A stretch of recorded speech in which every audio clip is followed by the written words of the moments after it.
민수기 11장 1절부터 15절까지 민수기 11장 1절부터 15절까지 읽겠습니다. 시작. 여호와께서 들으시기에 백성이 악한 말로 원망하며 여호와께서 들으시고 진노하사 여호와의 불을 그들 중에 붙여서 진영 끝을 사르게 하시매 백성이 모세에게 부르짖음으로 모세가 여호와께 기도하니 불이 꺼졌더라. 그곳 이름을 디베라라 불렀으니 이는 여호와의 불이 그들 중에 붙은 까닭이었더라. 그들 중에 섞여 사는 다른 인종들이 탐욕을 품음에 이스라엘 자손도 다시 울며 이르되 누가 우리에게 고기를 주어 먹게 하랴.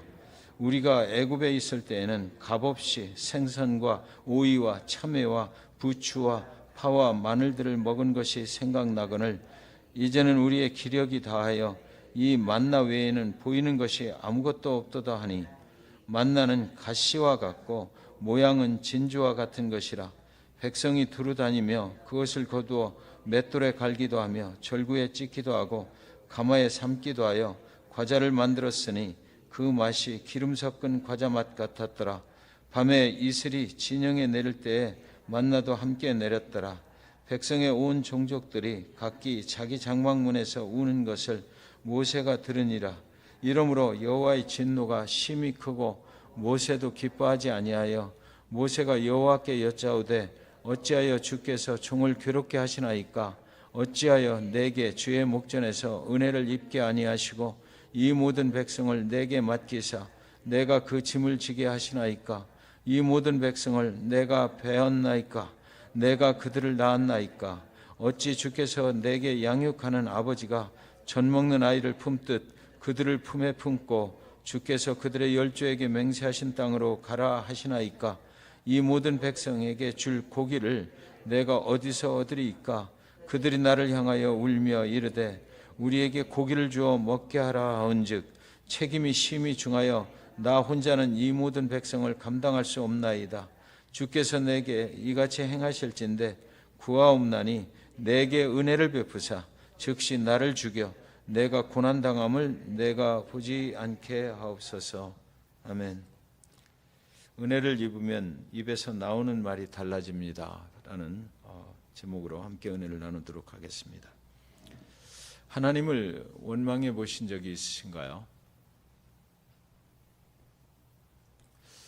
오늘 말씀해 보니까 우리가 원망을 할 때 하나님이 그 소리를 다 들으신다.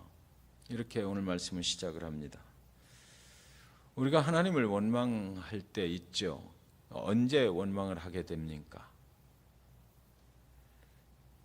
한번 생각해 보셔요. 내가 하나님을 원망했던 적이 있나요? 언제였습니까?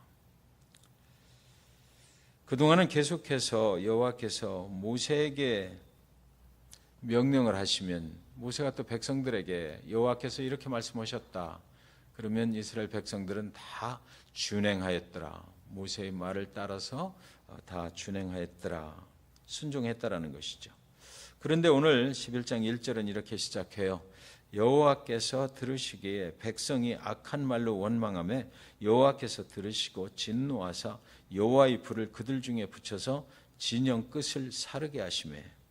백성들이 악한 말로 원망하며 여호와께서 들어보시니까 참 악하게 원망한다라는 것입니다. 그래서 여호와의 불을 그들 중에 붙여서 진영 끝을 사르게 하셨다. 엄청난 일이 일어난 거죠. 백성들이 악한 말로 하나님을 원망할 때 첫째는 여호와는 듣고 계시다라는 것입니다.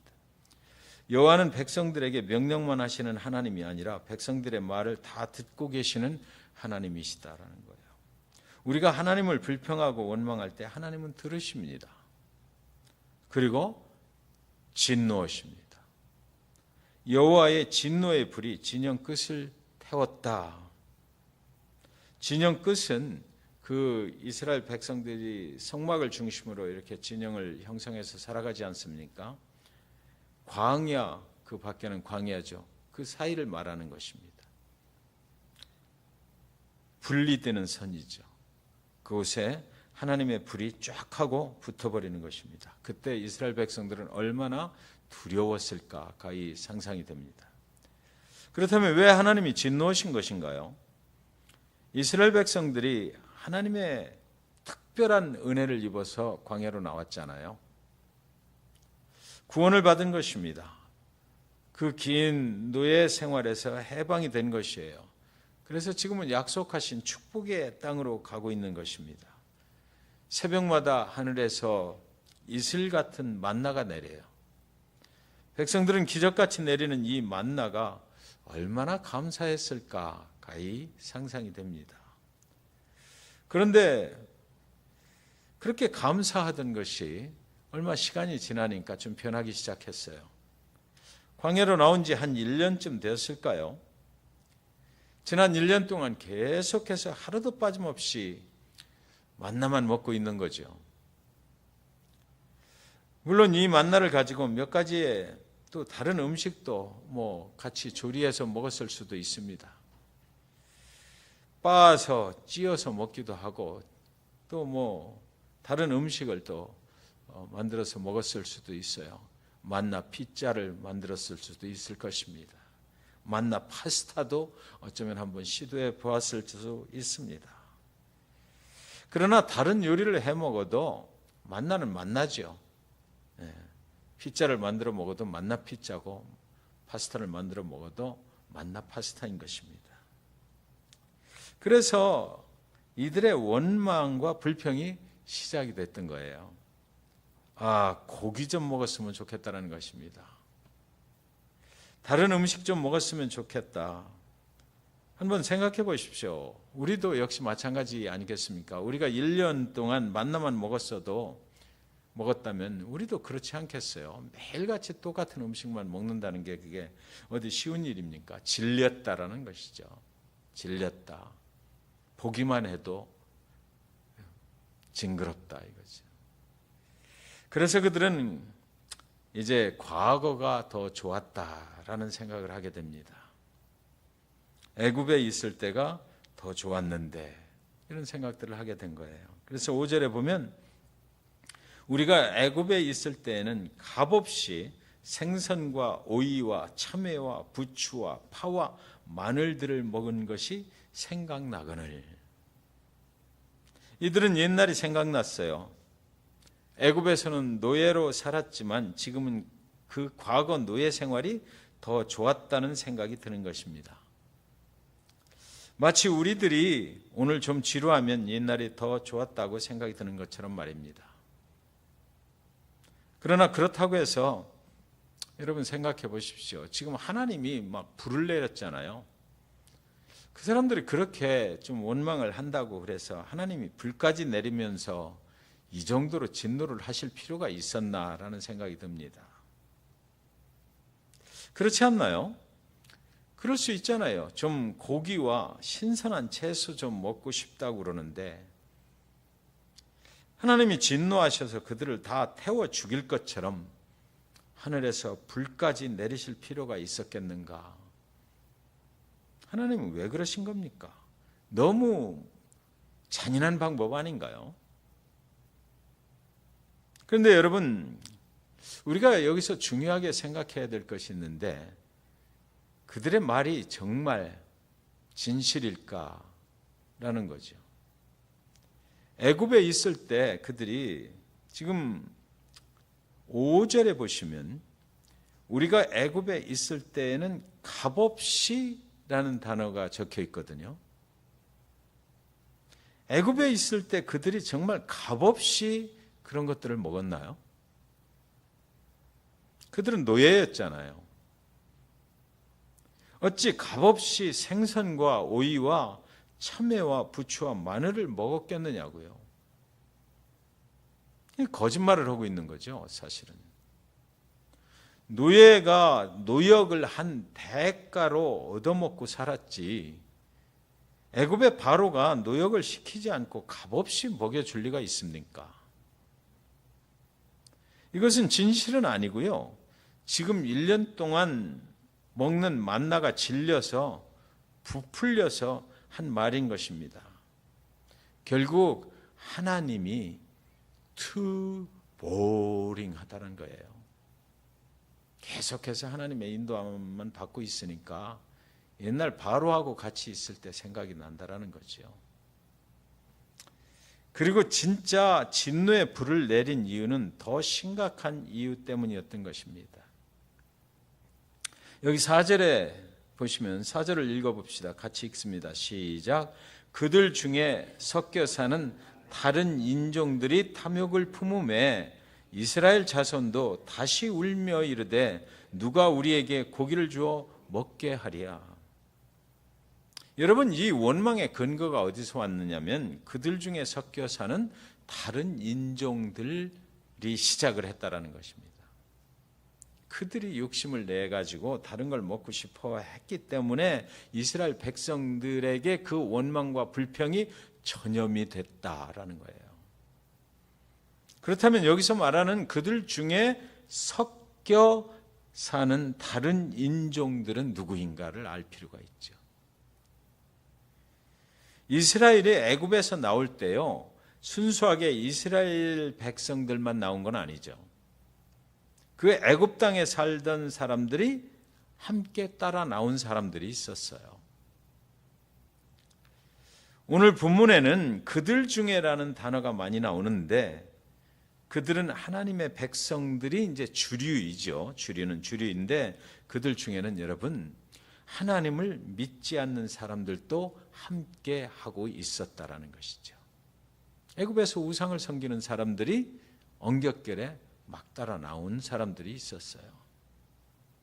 이 원망과 불평은 그들로부터 이제 시작이 됐다라는 것입니다.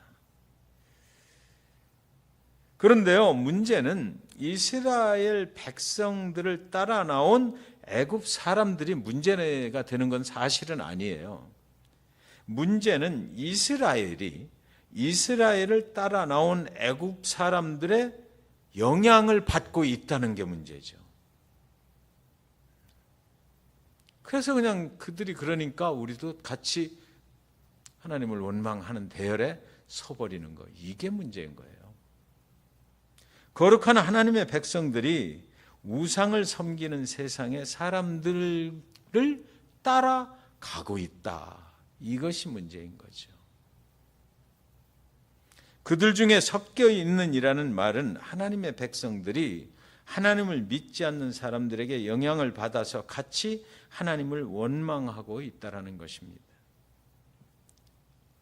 처음에는 아마 이 사람들이 만나를 주우면서 같이 나가서 같이 섞여 살으니까 같이 아침에 가서 만나를 주울 거 아닙니까? 처음에는 다들 그랬어요. 너무 감사하다. 어떻게 이런 일이 있냐. 하나님 정말 감사합니다. 이렇게 시작을 했을 거예요. 그런데 어느 날 어떤 사람이 따라 나온 사람이 오늘도 만나야? 라고 했을 거예요. 그럼 이스라엘 백성이 진짜 오늘도 계속 만나네. 변함이 없네. 그 다음 날은 이 사람이 그랬겠죠. 당신 괜찮아?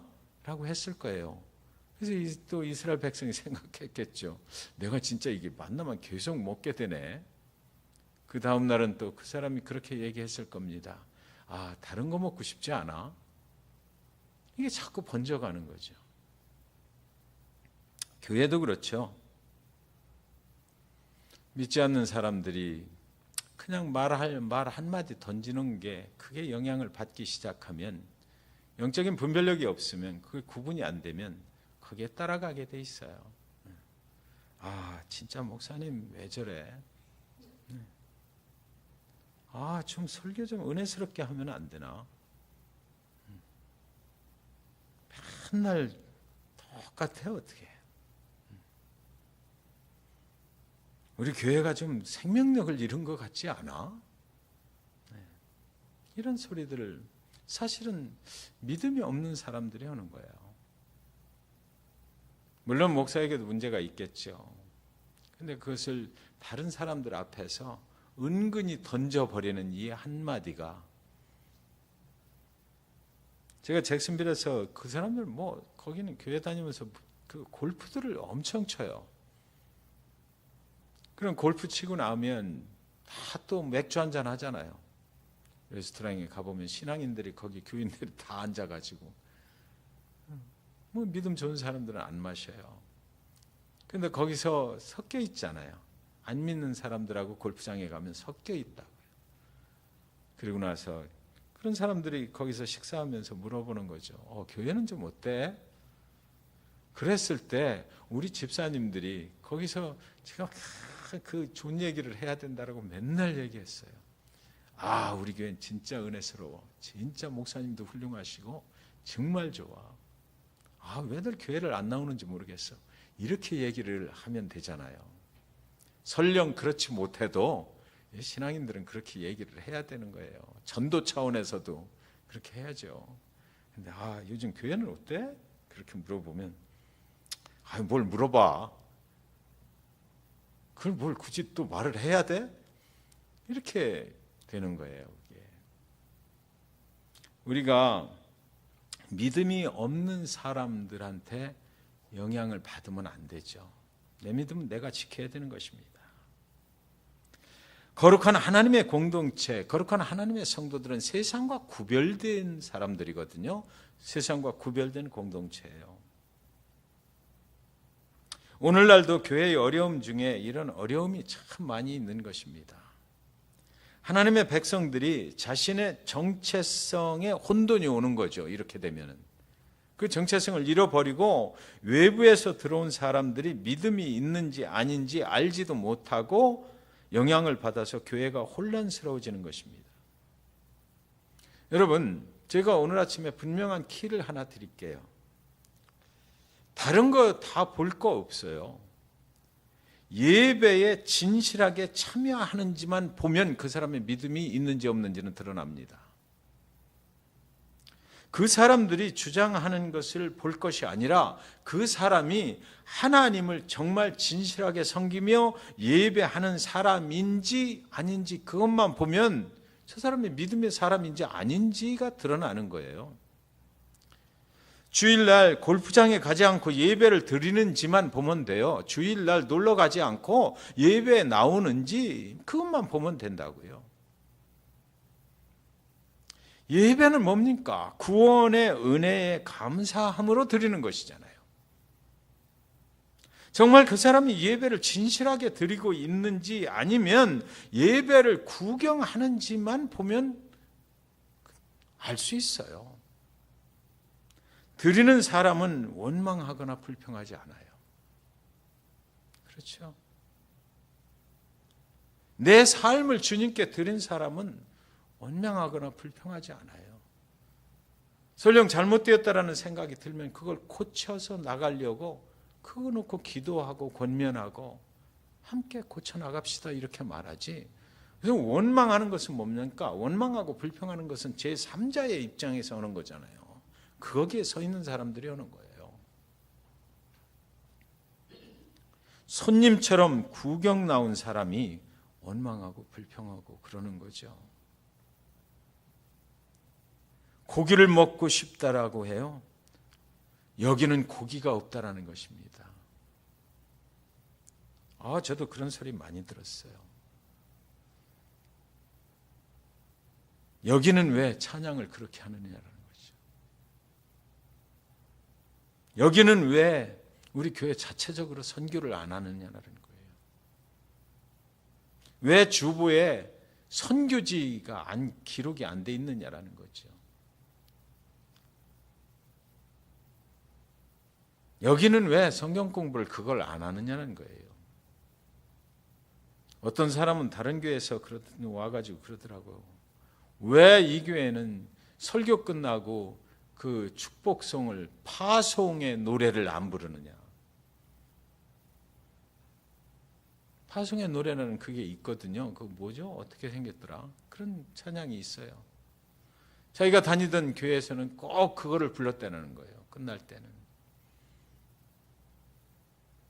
오이를 먹고 싶다라는 거죠. 이 사람들 기가 막히잖아요. 광야에서 안 나는 것만 얘기를 하는 거예요. 광야에 없어요, 이런 거는. 어떻게 이걸 꼭 집어냈는지 몰라. 정말 성경 말씀이 기가 막혀요. 여기는 오이가 없다. 여기는 참외도 없다. 부추도 없다. 파와 마늘도 없다. 그거 먹고 싶다라는 것입니다.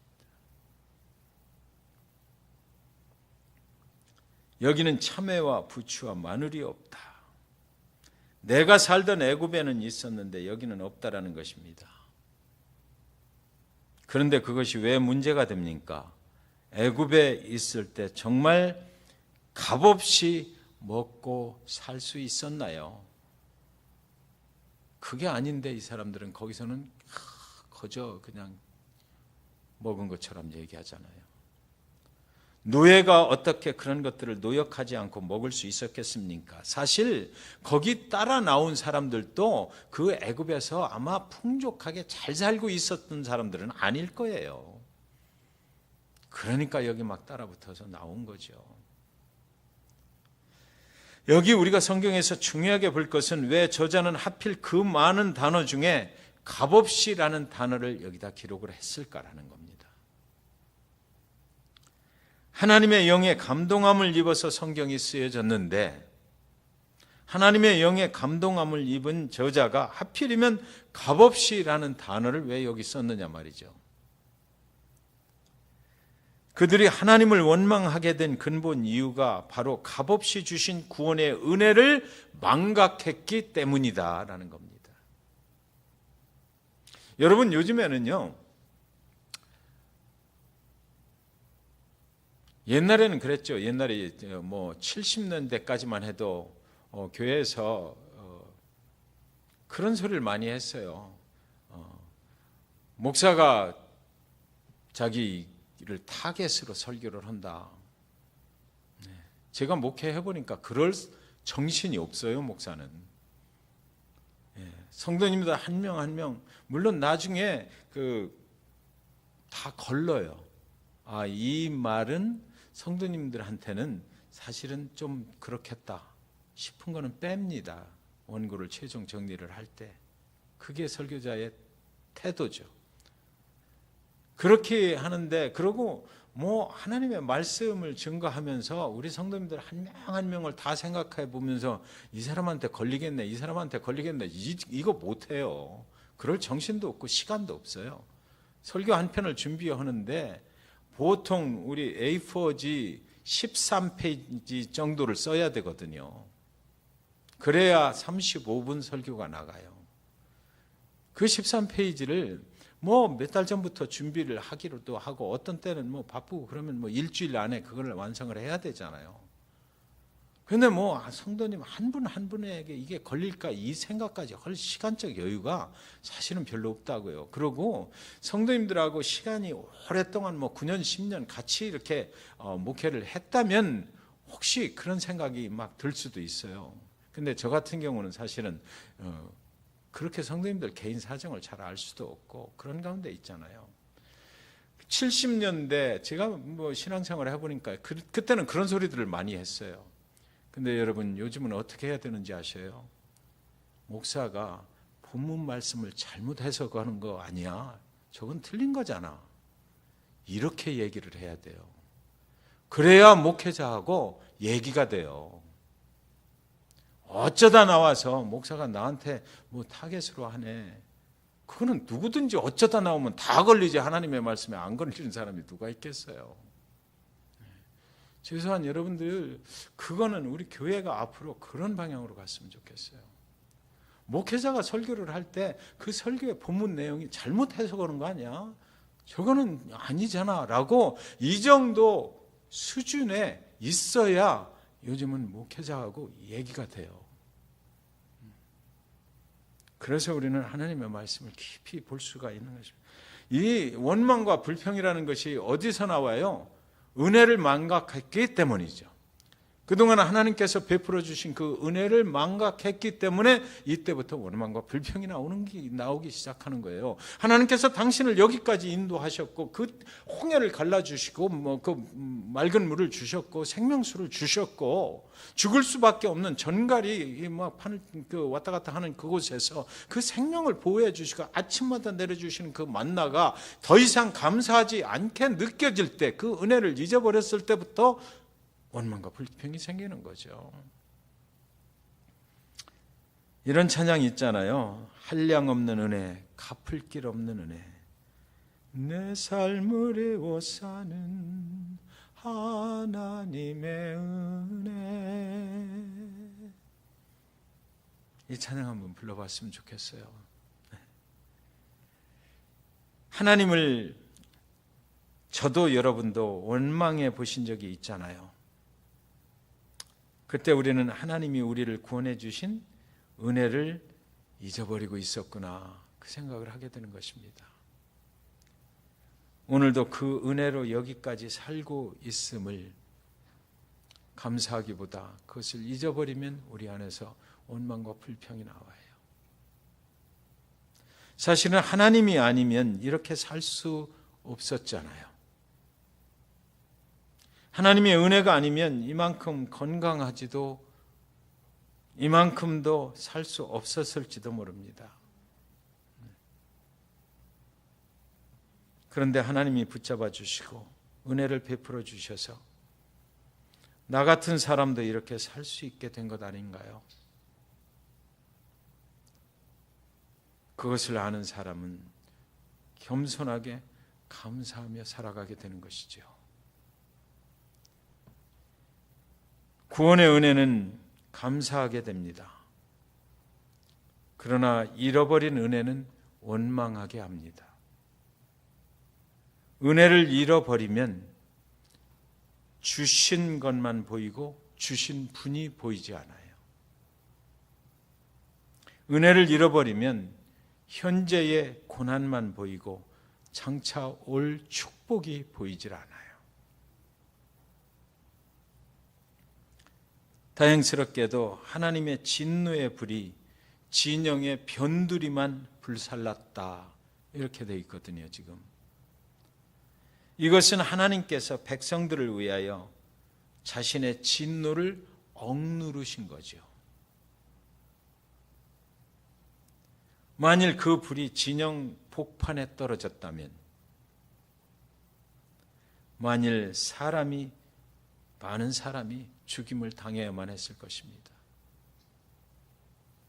하나님이 원망스러울 때 자신의 모습을 보면 하나님의 은혜를 잃어버렸다면, 그걸 깨달았다면 그때는 회개하면 되는 거예요.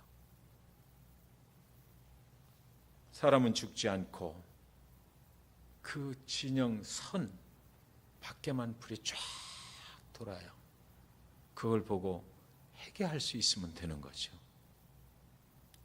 진노의 불이 사실은 그래서 심판이 아니라 너희를 내가 세상과 구별하였다라고, 너희는 세상 사람이 아니라 하나님의 은혜 안에서 사는 사람들이라고, 하나님의 은혜의 불길이 거기 붙어 있는 거죠.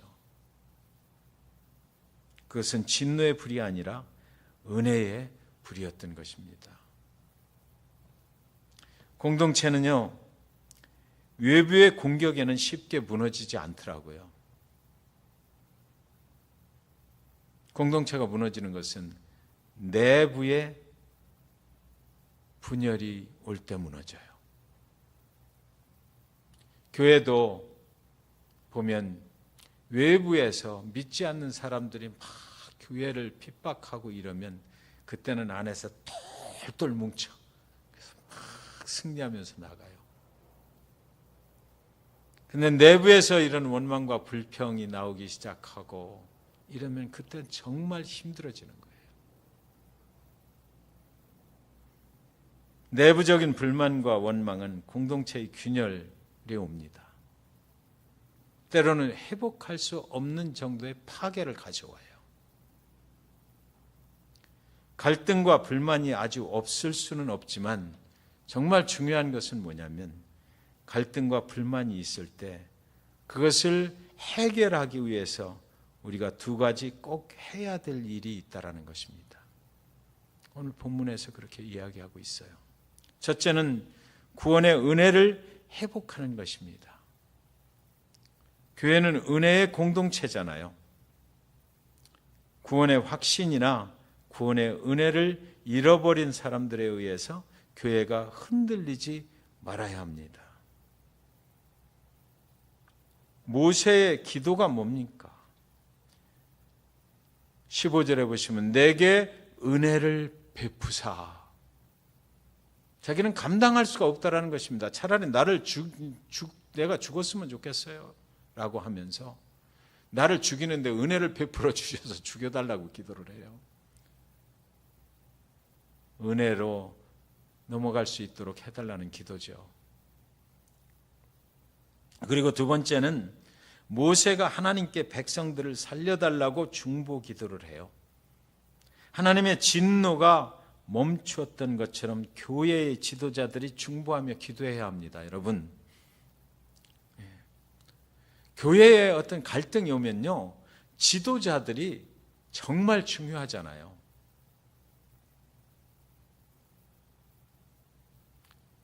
그 사람들이 금식하면서 중보하며 기도해야 되는 거예요. 살려주십시오. 회복해 주십시오. 그리고 또 모든 성도들이 뭐 해야 돼요? 중보하고 있는 그 지도자를 위해서 또 기도해야 된다고요.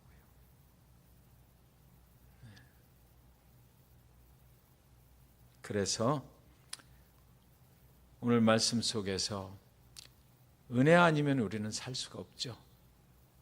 그 은혜를 잃어버리지 않는 교회, 그리고 그 은혜의 공동체가 되어서 정말 승리하며 나아가는, 그래서 하나님의 영광이 되는 그런 교회가 우리 데이터나 한인 침례교회가 될 수 있기를 주님의 이름으로 간절히 축원드립니다. 우리 교회 모두가 충만한 구원의 은혜로 살아갈 수 있기를 간절히 주님의 이름으로 축원합니다.